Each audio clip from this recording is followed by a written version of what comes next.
Hello, welcome back to Steven Shinder Reviews in video form, continuing Planet of the April, my review series on the Planet of the Apes films in the lead up to Kingdom of the Planet of the Apes.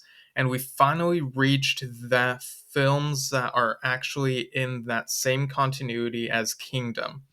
The first of these is Rise of the Planet of the Apes, released August 2011, so 10 years after the 2001 reimagining.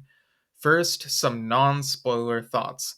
For context, I got through the classic pentology maybe a year before Rise came out. I was a teenager in high school and renting those movies, and then I didn't see the 2001 Tim Burton directed reimagining until the 10th anniversary of that film, about 10 days before I went to see Rise, from what I remember. In the time between, after viewing the pentology, I had seen online that this reboot was coming. For a while, it was titled Rise of the Apes, and then later retitled Rise of the Planet of the Apes, which I was hoping they would do. And I was happy to see that this film was embracing the branding of its heritage. At first, I thought it would end up being a prequel to the 2001 film, but it became clear as time went on that that was not the case. A misconception I continue to see is that Rise and the films that came after are prequels to the 1968 film. While there may have been confusing quotes here and there, in media and whatnot pertaining to this film and maybe its sequels, it feels clear to me that these films take place in their own continuity and are building out the world towards something similar to what we see in the 1968 film. Although, what happens if they ever get to a similar point in the timeline, I'm sure will be remixed, reimagined somehow. I often cite these reboot films, as well as the TV shows Bates Motel and Hannibal, as prime examples of reboots that do such a great job honoring what came before while also reimagining the lore in ways that work effectively. Rise, in particular, has a lot of Easter eggs I noticed from the first viewing, and a couple or a few that I didn't realize until after the fact. For one, the main chimp we follow here is Caesar, played by motion capture legend Andy Serkis. I get the impression that if anyone remembered the classic Planet of the Apes films, it was the 1968 film, which is universally praised. But using the Caesar name showed that the creatives were familiar with and perhaps had reverence for the sequels. And while there is reverence, they're not beholden to trying the same exact thing. They're willing to take chances. So for me, a fan of the classic films, the hype was real. The marketing had me excited, like so very excited. You have no idea.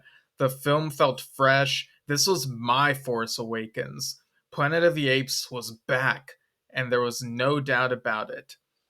To me, Rise feels like a modern update of Conquest of the Planet of the Apes, but in broad strokes, I guess you could say, as this does not have that dystopian future feel to it. It's more grounded, set in San Francisco, with most of the film chronologically in either 2011 or 2016, depending on what you believe from marketing materials and expanded universe comics. For what it's worth, I believe the year 2016 shows up on a car license plate, and I do remember hearing there was a 2016 calendar on set. Another wrinkle in all this is at the beginning of the film, there is a 10-year return on investment graph, which seems to begin in the year 2011. So after the 8 year time skip, that would place the bulk of the film in 2019. I don't recall seeing that year mentioned in any other materials. So let's just say most of this film takes place in the 2010s. We get to know Caesar from birth, with a couple time skips taking up 8 years total before we get to the bulk of the story and see his struggles. The animal cruelty moments feel very unsettling. Thanks to circus and effects work, Caesar feels like a real character you feel bad for. Instead of Armando, his guardian is a scientist named Will Rodman, whose last name is almost an anagram of Armando, just with an extra A, and whose full name is a reference to Michael Wilson and Rod Serling, who wrote the screenplay for the 1968 film. At the company Genesis, not to be confused with whatever they used in that Terminator movie, apes are being tested while he's trying to find the cure for Alzheimer's, which his father Charles has. So it's personal. There's also Will's assistant, Robert Franklin, named after Franklin J. Schaefer, director of the 1968 film, and Will's superior, Stephen Jacobs, is named after Arthur P. Jacobs, producer on the Pentology. You have Brian Cox and Tom Felton as father and son, John Landon and Dodge Landon, named after astronauts Landon and Dodge who flew with Taylor in the 1968 film. A coworker at their facility is named Rodney, probably in reference to Roddy McDowell. There's a female chimp named Cornelia, after Roddy's character Cornelius, though I wish she'd been named Lisa, since she serves that type of role. I guess maybe they weren't sure they'd have another chance to use a variation of the Cornelius name. The orangutan Maurice is named after the actor who played Zaius in the 1968 film Maurice Evans, and Buck the gorilla is named after the actor who played Julius in that film. The online Prelude comic even has a couple chimps named after Verdon and Burke from the 1974 TV series, so that's a deep cut. You could probably spot Easter eggs pertaining to most, if not all, of the you could probably spot Easter eggs pertaining to most, if not all, of the classic Apes films. I can't really think of any intentional ones that would pertain to the 2001 film. The only connection I can think of is that Terry Notary, who taught the ape actors some choreography for the 2001 film and was involved in stunt work, had such services carried over into this one, and he even plays Rocket, another chimp who's kind of a rival to Caesar. This film does such a great job showcasing sign language. I've always thought this movie has looked beautiful. The lighting is pretty on point, the apes look convincing enough, especially the orangutans, and Patrick Doyle's music really paints the mood of each scene, feeling reflective at times and also bombastic when it comes to the more climactic moments. The music of the film and just the film itself are so ingrained and part of me. I watched this when I was 16, almost 17, and when you're a teenager who has this feeling of wanting to rebel, it's so satisfying seeing that happen in this film. Props to Rupert Wyatt for directing all these actors who were in mocap suits. And of course, props to writers Amanda Silver and Rick Jaffa as well. Spoilers for the beginning of the film. We begin in Africa, where chimpanzees' lives are disrupted as they get captured. Over at Genesis, we see one of them, a female named Bright Eyes, as a callback to Taylor's nickname in the first film from 1968, making progress with these trials, making people confident that the drug they're developing, ALZ 112, named after the runtime of the 1968 film, will work. However, hopes of bringing it to the market are dashed when Bright Eyes tries finding a way out of the facility and is shot to death as she's seen as a danger and security risk. Jacobs cancels the project, and almost all chimps involved are euthanized. But Franklin reveals to Will that Bright Eyes had been pregnant and was protecting the baby she'd recently birthed. Reluctantly, Will adopts the baby chimp and brings him home, where his father Charles is not doing so well, but seems to take to liking this chimp, now named Caesar. Will monitors Caesar's progress over the years and notices how intelligent he is compared to other apes, thanks to the 112 being passed down from his mother. Caesar is taught sign language, so this is how he communicates throughout the film. When Caesar is 3, He upsets Will's neighbor when he just wants to play with the daughter. Will brings an injured Caesar to a vet named Caroline, who develops a romantic relationship with Will. Also, Will has been giving his father the 112, and it seems to be improving his condition. Over the next 5 years, the Rodmans bring Caesar to the Moor Woods so he can climb from time to time, but he questions who he is when he notices both he and someone else's dog are on a leash. So Will tells him the heartbreaking truth about what happened to his mother. Unfortunately, Charles's antibodies are fighting against the 112 and his condition is bad again. Things escalate when he tries driving and bumps into the neighbor's car. Seeing the man yell at Charles, Caesar gets protective and aggressive, fighting and even biting the neighbor's finger, then feeling bad when he hears the daughter cry out for her dad. They really sell the emotions of Caesar. It's so convincing here. I've talked about how in the 2001 film, there's not really a lot of emotion conveyed. It kind of feels like Mark Wahlberg's character is just kind of looking bewildered all the time.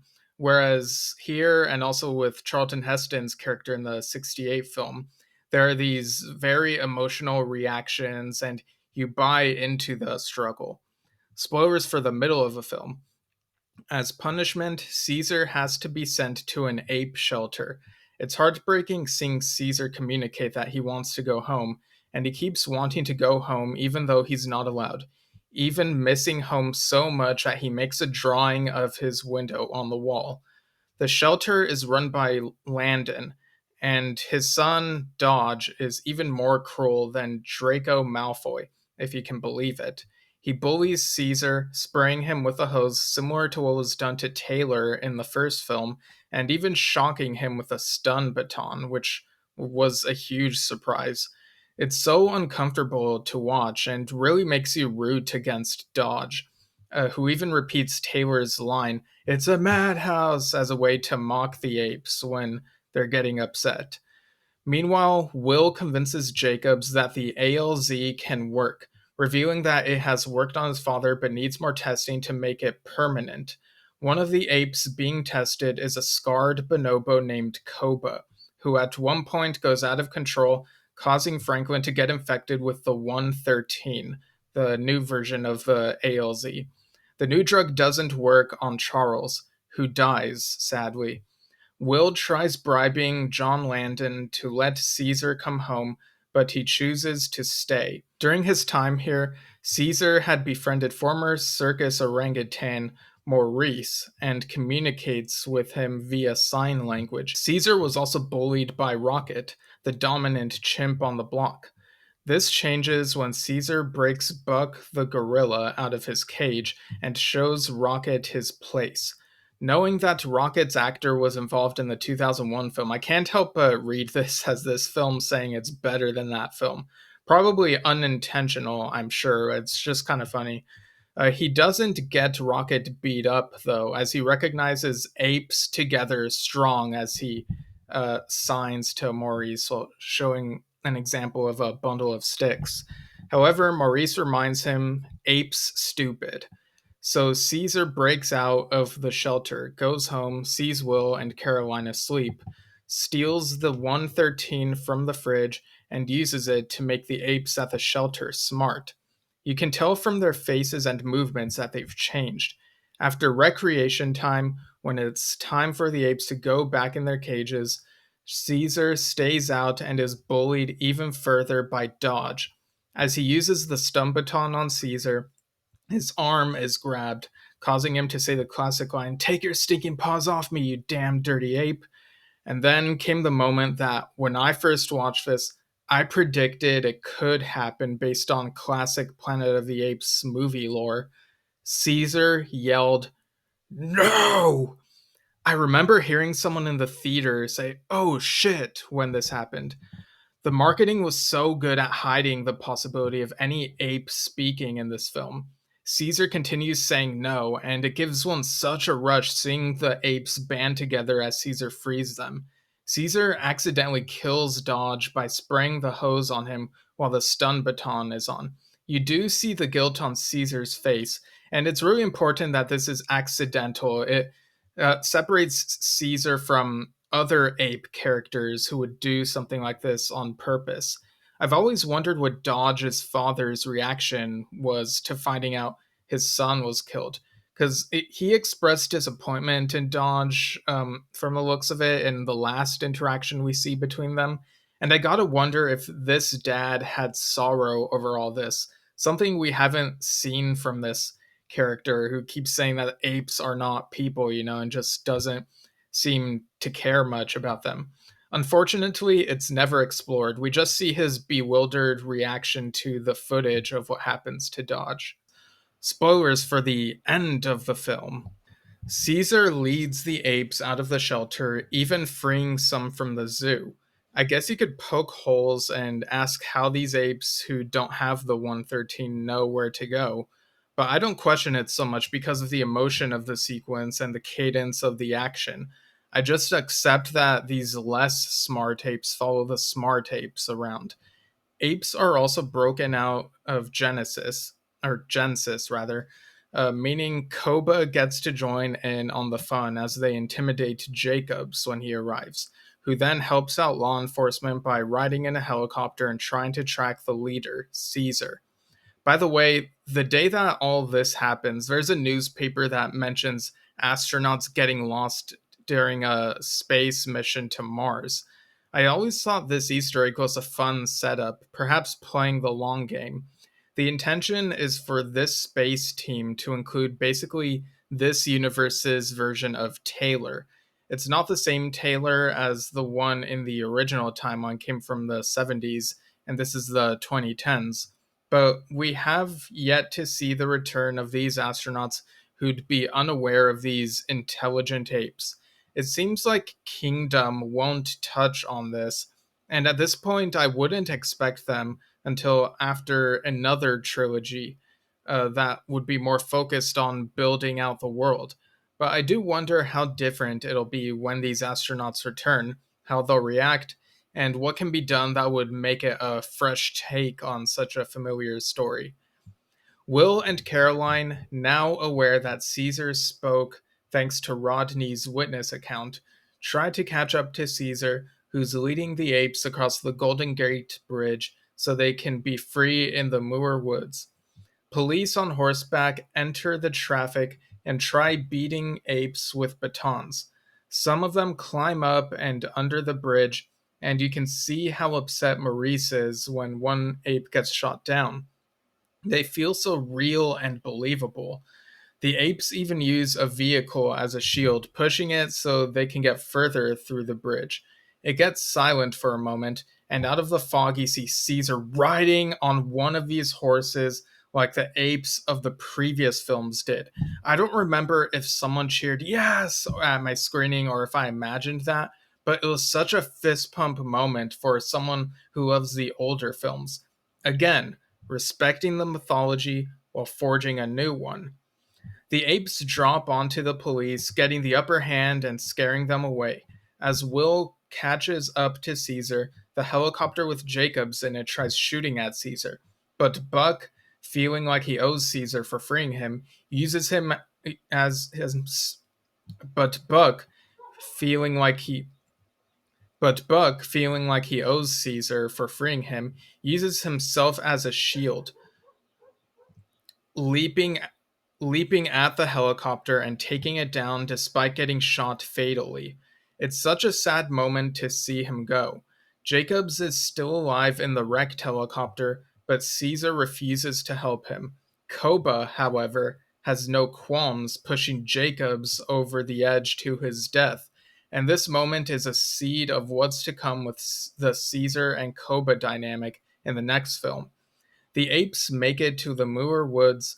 Will arrives there and is attacked by Koba, but then Caesar gets him to back off. Again, seeds of what is yet to come. Will warns Caesar that humans will try to catch him, and he wants Caesar to come home so he can protect him. Caesar then whispers into Will's ear, Caesar is home. I really appreciate how the word home took on new life here. It was used in Conquest to tell apes to go home and stop rebelling. And I think the 2001 film even had Leo tell Pericles home when he wanted that chimp to return safely from the pod launch. Caesar is home is such an iconic line. Will is surprised, but he accepts that Caesar is home and seems happy to see Caesar climb the trees amongst his own kind. And at the top of the tree, Caesar looks over at the bridge, which is on fire, and just shows that things are going to change. Will's reaction is kind of weird because, well, there were casualties in all this. Did he just go straight home after this moment? Did he wait and hang out with Caesar for a little bit or just stand around awkwardly waiting for him to come down from the tree? I was actually surprised when the film ended here. The marketing made it seem like apes all over were going to take over the world, basically. But really, they were just trying to get away from humans and finding a safe home for themselves. And I appreciate that subversion. The approach to how they become dominant is different here. You know, the Caesar we see in Conquest, it has ambitions to put humans in the place that they put apes in, making them in the subservient role and having them suffer the way that they did. It feels more spiteful there. Whereas this Caesar, he just wants his people to be free and to get them away, as far away from humans as possible. So I appreciate how that's a different approach to the character. In a mid-credit scene, the angry neighbor Hunziker is revealed to be an airline pilot who got infected by interacting with Franklin, who was looking for Will at home. And now Franklin is dead, so we know that Hunziker flying around is just going to spread this virus around the world that'll decrease humanity's numbers.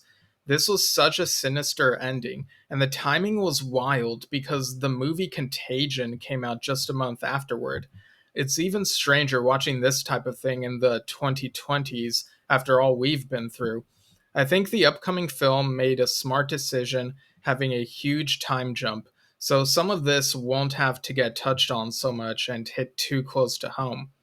The novel Dawn of the Planet of the Apes Firestorm actually deals with the immediate aftermath of the events of Rise and the early days of this plague. We even get Koba's backstory, complete with a chimp named Milo in that backstory, as we learn about the cruelty that Koba went through and see what his relationship with Caesar is like. It's worth the read, in my opinion. Will is not present as his story is pretty much over, and there are clear implications of what happened to him, the plague overtaking and all. Looking back, I think removing him as a player in the narrative was for the better. There ended up being a lot that could be done with these stories. So, like I said, this movie is within me. I know everyone says the 1968 film is the best one, no question, but Rise resonates with me a bit more than that. I've given 9s out of 10 to some of these films, and I think this reaches that point, maybe even 9 and a quarter, 9.25 or something. This is a triumph for the franchise, and they were able to keep things moving after this.